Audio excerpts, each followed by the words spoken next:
میں نے زبان دے دی ہے کہ اب میری عزت کا تمہیں کوئی خیال نہیں، اگر تم نے یہ شادی نہیں کی تو میرا مرا ہوا منہ دیکھو گے۔ یہ وہ جملے ہیں جو آج کل ہمارے گھروں میں ہتھیار کی طرح استعمال ہوتے ہیں۔ ماں باپ اپنی ناک بچانے کے لیے اپنے ہی بچوں کو ایک ایسے رشتے میں باندھ دیتے ہیں جہاں نہ دل ملتا ہے نہ روح۔ ہم اسے ارینج میرج کہتے ہیں، لیکن اسلام کی نظر میں اگر اس میں رضامندی نہیں ہے تو یہ ظلم ہے۔ کیا آپ جانتے ہیں کہ جس زبردستی کی شادی کو آپ اپنی عزت سمجھ رہے ہیں، ہمارے نبی کریم صلی اللہ علیہ وسلم نے اسے رد کرنے کا حکم دیا ہے؟ حقیقت جاننے کے لیے چلیے سیدھے حدیث کی کتابوں کی طرف چلتے ہیں۔ صحیح بخاری اور صحیح مسلم دونوں میں یہ بات صاف طور پر درج ہے۔ حضرت ابو ہریرہ رضی اللہ تعالیٰ عنہ روایت کرتے ہیں کہ حضرت محمد صلی اللہ علیہ وسلم نے فرمایا، کسی ودوا کا نکاح اس کی صاف اجازت کے بنا نہ کیا جائے، اور کسی کنواری لڑکی کا نکاح بھی اس کی اجازت کے بنا نہ کیا جائے۔ صحابہ رضی اللہ تعالیٰ عنہ نے پوچھا، یا رسول اللہ، کنواری لڑکی تو شرم کے مارے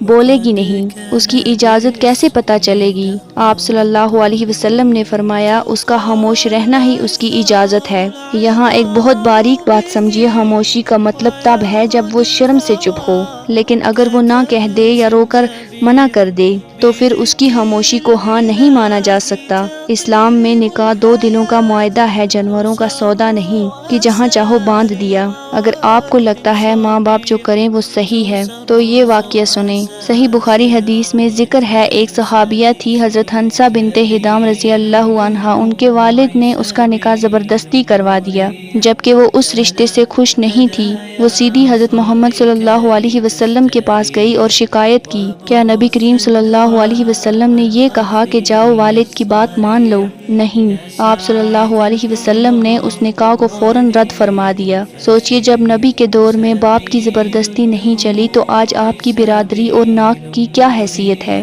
آج زبردستی کا انجام کیا ہو رہا ہے؟ آپ اپنے بیٹے یا بیٹی کو بلیک میل کر کے قبول ہے تو بلوا لیتے ہیں، لیکن اس قبول ہے کے پیچھے جو دل کی بد دعا ہوتی ہے وہ پوری نسل کو برباد کر دیتی ہے۔